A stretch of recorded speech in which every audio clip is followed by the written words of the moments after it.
Students, good morning. आज की इस वीडियो में हम हमारे पाठ्यपुस्तक अमृतम संस्कृतम का चैप्टर श्रृंगारस्य चातुर्यम पढ़ेंगे, जो कि एक कहानी है श्रृंगार की चतुरता।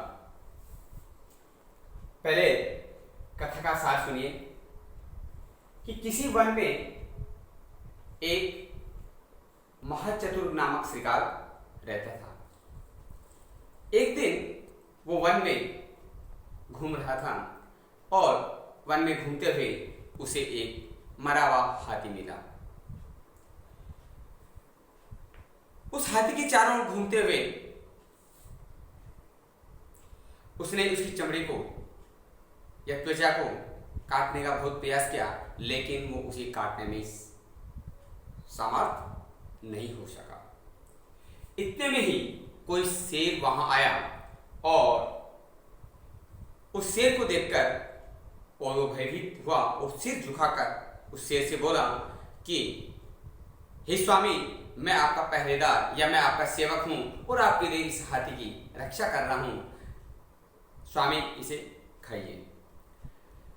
उस शेर के इतने विनम्र स्वभाव को देखकर शेर को भी उस पर दया आई और कहा कि मैं कभी भी दूसरे के द्वारा मारे हुए प्राणी को नहीं खाता हूं, ये मैं इस हाथी में तुझे ही सौंपता हूं।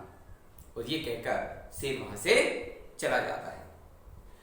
इतने में वहां एक बाघ आया, व्याघ्र आया। उसे देखकर सियार ने सोचा कि यह बहुत ही शूरवीर है और इसे बिना भेद नीति के अर्थात फूट डालने की नीति से ही इसे भगाया जा सकता है या इससे बच सकते हैं। तो उसने अचानक घबराहट के साथ कहा, किससे? बाघ से। हे मामा, आप यहां मृत्यु के मुख में कहां प्रवेश कर गए हो? ये जो हाथी है ये किसी अन्य बाघ के द्वारा मारा गया है और वह इस समय नदी में स्नान करने के लिए गया और मुझे यहां अपॉइंट करके, नियुक्त करके और इसकी रक्षा के लिए छोड़ा गया है। आप और मुझे उन्होंने जाते वक्त ये भी कहा कि कोई भी बाघ आपको दिखाई दे, यहां आए तो मुझे तुरंत बताना, मैं इस जंगल को निर्व्याघ्रम अर्थात बाघ रहित करूंगा। ये सुनकर बाघ वहां से चला जाता है। उसके बाद वहां पर कोई चीता आता है, तो चीते को देखकर उन्होंने सोचा कि ये निश्चित ही मजबूत दांतों वाला है और इस चमड़ी को काटने का या अलग करवाने का जो कार्य है वो इससे करवाया जाना चाहिए। तो उन्होंने अलग से षड्यंत्र रचा और उस चीते को बोला, अरे भांजे। बाघ को उन्होंने मामा बनाया और चीता को भांजा, कि अरे भांजे, बहुत दिनों के बाद दिखाई दिए हो और इस समय आप मेरे अतिथि हो और मुझे आप भूखे भी प्रतीत हो रहे हो। तो ये जो हाथी है ये किसी शेर ने मारा है और वो नदी में स्नान करने के लिए गया है और वो जब तक मैं वहां से दूर पर ही रहूंगा तो दूरी पर स्थित होकर आपको उसके आने की सूचना दे दूंगा, तब तक आप भोजन कर लीजिए। चीते ने उस चमड़े को अलग करने, त्वचा को अलग करने का कार्य शुरू किया। जो ही उसने ये देखा कि जो मैं चाह रहा था वो काम हो चुका है, यानी उस हाथी की त्वचा को अलग करने का कार्य, जो कठिन त्वचा को काट नहीं पा रहा था वो काटने का कार्य हो चुका है। तो उनको आवाज लगाई, अरे भांजे, शेर आ रहा है, आप यहां से जल्दी ही भाग जाइए। चीता वहां से चला जाता है। इतने में ही वहां पर एक सियार आता है, तो उसे देखकर उसने सोचा ये तो समान शक्ति वाला है और उन्होंने कहा कि उत्तमं प्रणिपातेन शूरम भेदेन योजयत नीचम अल्प प्रदानेन समशक्ति पराक्रमः, अर्थात उत्तम को प्रणाम करके, यहां उत्तम किसको कहा है? शेर को उन्होंने प्रणाम इत्यादि को विनम्रता से काम दिया और व्याघ्र को उन्होंने भेद नीति से उसे बचा। फिर नीचे मल प्रदान चीते ने जो मान लो उसको त्वचा को अलग करने का काम किया, तो साथ में उन्होंने खाया भी मांस, तो थोड़ा उसको देना भी पड़ा कि नीच को अल्पनीच थोड़ा थोड़ा देकर और सम शक्ति पराक्रम ही, समान शक्ति वाले को पराक्रम से अर्थात अपने अपनी वीरता से अपने पराक्रम से काम लेना चाहिए। और फिर अपने दांतों से उसको चीर फाड़ करके मार दिया उस शियार को, और अंत में अपने उस हाथी के मांस को आराम से खाया। तो यह है शियार की चतुराई की कहानी। अब हम इसके हिंदी भावार्थ देखिए, एक ही शब्द का मीनिंग सुनते जाइए, और जहां पर संधि संधि विच्छेद समास जो भी व्याकरणात्मक टिप्पणी है उसको भी ध्यान से सुनिए। सबसे पहले रीडिंग देखिए, कस्मिंश्चित् माने महाचतुरकः नाम श्रृगालः प्रतिवसति स्म। कस्मिंश्चित् माने किसी वन में महाचतुरकः महाचतुरक नामक शियार प्रतिवसति स्म। प्रतिवसति लट लगा का रूप है, प्रतिवसति में रहता है, उसमें शब्द का प्रयोग होते ही ये भूतकालिक क्रिया बन जाती है, मीनिंग बन गया रहता था। तो किसी वन में महाचतुर नामक शियार रहता था। एकदा एक बार विपिने जंगल में विचरण घूमते हुए सह उसने किसने उस महाचतुर नामक शियार ने स्वयं खुद मृतम गजम एक मरे हुए हाथी को प्राप्त किया, अर्थात उसे घूमते हुए मरा हुआ हाथी मिला। तम परितः परिभ्रमण, उसके चारों ओर घूमते हुए, परितः चारों और परितः शब्द के साथ सदैव द्वितीय विभक्ति का प्रयोग होता है, ये नियम है। तो तम शब्द में क्या है, द्वितीय एकवचन है। उसके चारों ओर घूमते हुए सह वह तस्य उसकी, तस्य कस्य गजस्य हाथी की, कठिनाम त्वचम कठिन अर्थात हार्ड कठोर त्वचा को भेतुम ना शक्नोत काट नहीं शकाया, काटने में समर्थ नहीं हो पाया।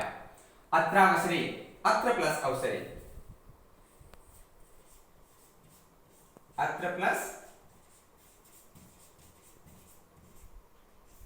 अवसरे, प्रथम पद का अंतिम वर्ण क्या है ए, और द्वितीय पद का प्रथम वर्ण ए प्लस ए आ दीर्घ पर संधि हुई।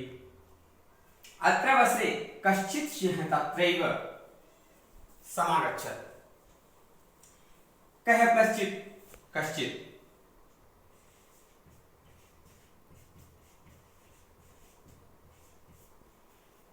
विसर्ग के बाद चय आ रहा है तो विसर्ग सकार में चेंज हो जाएगा और संधि हुई विसर्ग संधि।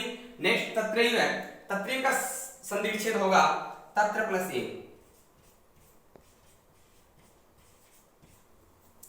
ए प्लस ए इक्वल टू आई हो जाता है। कहने का मतलब है प्रथम पद का अंतिम वर्ण ए और द्वितीय पद का प्रथम वर्ण है वो ए या आई हो, तो दोनों को मिलाने पर क्या होता है आई, यानी ए या आ प्लस ए, ये आई होने पर दोनों मिलाने पर आई होगा। कौन सी संधि है, वृद्धि स्वर संधि। नेक्स्ट समागच्छत्, कि उसी अवसर पर कोई शेर वहां आया। सिंहं दृष्ट्वा श्रृगालः शिरः विनम्य स विनयम् अवदत्, शेर को देखकर शियार सिर झुकाकर, विनम्य झुकाकर, स विनयम विनम्रता से, अवदत् बोला, स्वामीन हे स्वामी, अहम त्वदीयो लागूदिकः, अहम त्वदीयो लागूदिकः तुम्हारा पहरेदार, त्वदर्थे इमं गजम रक्षामि, तुम्हारे लिए, त्वत् प्लस अर्थे तुम्हारे लिए, इमं गजम रक्षामि इस हाथी की रक्षा कर रहा हूं। एतम भक्ष्यतु स्वामी, इसे खाइए स्वामी। तम तथा विनतम विलोक्य सिंहो वदत्, तम इस उसे, उसे किसे, उस शियार को, तथा मिस वैसा, विनतम इस विनम्र, विलोक्य मिस देखकर, सिंहो एवदत्, सिंह प्लस एवदत्, शेर बोला। विलोक्य में लेप प्रत्यय है कि भो नाहम मन्नेन, न प्लस अहम प्लस अन्येन। संधि विच्छेद देखिए इस शब्द का क्या होगा, न प्लस अहम प्लस अन्येन। न में एलुड़ा ना बन गया और मैं हलंत में एलुड़ा मैं पूरा बन गया, शब्द बन गया नाहम अन्येन कि अरे मैं अन्येन मिस दूसरे के द्वारा, हतम मिस मारे हुए, सप्तम मिस जीव या प्राणी को, न मिस नहीं, कदापि मिस कभी भी, भक्ष्या मिस खाता हूं। मैं दूसरे के द्वारा मारे हुए जीव को कभी भी नहीं खाता हूं। किसने कही ये बात? शेर ने। किससे कही? सियार से। यहां पर कदा प्लस अपि, कदापि, आ प्लस ए, आम वा दीर्घ स्वर संधि। अहम एतम गजम तुभ्यम एव समर्पयामि, मैं इस हाथी को तुझे ही सौंपता हूं। इत्युक्त्वा, इति प्लस उक्त्वा, संधि विच्छेद क्या होगा? इति प्लस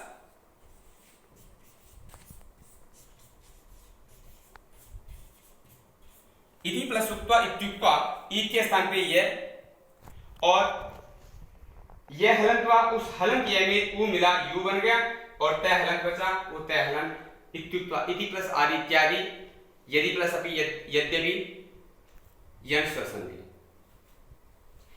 इति प्लस उक्त्वा इत्युक्त्वा, ऐसा कहकर सिंह प्लस रहता है शेर वहां से निर्गत है, निकल गया। नेक्स्ट पैराग्राफ देखिए, अथमिस इसके बाद सिंह गते, शेर के चले जाने पर, कश्चित व्याघ्र है कोई बार, तत्रागच्छत्, तत्र प्लस आगच्छत् वहां आया। महाचतुर्क है अचिंत्य, महाचतुर्क ने सोचा। महाचतुर्क कौन था? सिया। महाचतुर्क ने सोचा, क्या सोचा? नूनम सूरोयम, सूर्य प्लस अयम, कि यह नूनम निश्चित, ये निश्चित ही शूरवीर है। न खलु भेदम विनो साध्यो भविष्यति, न मिस नहीं, खलु निश्चित ही, भेदम विना, बिना भेद के, बिना भेद नीति के या फूट डालने के बिना, डालने की नीति के बिना साध्य भविष्य। कहने का मतलब भेद नीति से ही इससे बचा जा सकता है। एवं निश्चित, ऐसा सोचकर, तस्याभिमुखो, तस्य प्लस अभिमुखो, उसके सम्मुख होकर, उसके सामने होकर, ससंभ्रमम एकथ्य, ससंभ्रमम का अर्थ है एकाएक या घबराहट के साथ, एकथ्य कहा। क्या कहा? उस वाक्य से क्या कहा? मातुल, हे मामा, कथम अत्र भवान मृत्यु मुखे प्रविष्टः, कथम इस, कैसे, अत्र इस यहाँ, भवान इस आप, मृत्यु मुखे, मृत्यु के मुख में, प्रविष्ट इस प्रवेश कर गए हो, कि हे मामा आप ये मृत्यु के मुख में प्रवेश क्यों कर रहे हो? ऐसे गजस्तु सिंहेन व्यापादित है, यह हाथी तो शेर के द्वारा मारा गया है। सह माम एतस्य रक्षणे नियुज्य, वह माम इस मुझे, एतस्य मिस इस, इसकी, रक्षणे मिस रक्षा में, नियुज्य मिस नियुक्त करके अर्थात अपॉइंट करके, नद्याम नदी में, स्नानाय स्नान के लिए, गता है गया है। कि यह हाथी शेर के द्वारा मारा गया है और इसकी रक्षा में मुझे नियुक्त करके नदी में स्नान करने के लिए वो गया है। कौन? शेर गया है। तेन समादिष्टम, उसके द्वारा मुझे आदेश किया गया है। किसके द्वारा? शेर के द्वारा। मम, मुझे, यत्मिस की, यदि कश्चन व्याघ्र आगच्छे, यदि कोई बाघ आए, तभी तो अवश्यम, अवश्य ही, मम, मुझे, निवेदनीयम, बताना। ये ना हम, ये न प्लस अहम, ए प्लस ए, आवा दीर्घ स्वर संधि, ये ना हम, जिससे, अहम इसमें, वनम प्लस इदम, इस वन को, इस जंगल को, निर्व्याघ्रम अर्थात बाघ रहित, बिना बाघ के, कर्तुम प्रभवेयम, कर सकूं, प्रभवेयम समर्थ हो सकूं या कर सकूं। क्या कहा? वास्तव में कोई किसी शेर ने न तो उस हाथी को मारा था और न कोई शेर वहां ऐसा कोई आदेश देकर गया था। ये सब उसकी बनी बनाई बात थी या भेद नीति थी। और उन्होंने उसे कहा कि जाते वक्त शेर ने मुझे यह भी कहा है कि कोई बाघ आए तो मुझे अवश्य बताना, जिससे कि मैं इस जंगल को बाघ रहित कर सकूं। इति श्रुत्वा, ऐसा सुनकर व्याघ्रः बाघ ततः पलायितः, वहां से भाग गए। तो बच्चों, आज हमने इसमें शेर के आने का वृतांत और बाद में बाघ जब आया तो बाघ को कैसे भगाया यहां पढ़ा, और कल हम बाघ के जाने के बाद वहां चीता आता है और चीते को भगाने के बाद एक दूसरा शियार आता है और उस शियार को भी मारकर वो आराम से उस मांस को खाता है। ये कल हम पढ़ेंगे। तब तक के लिए धन्यवाद।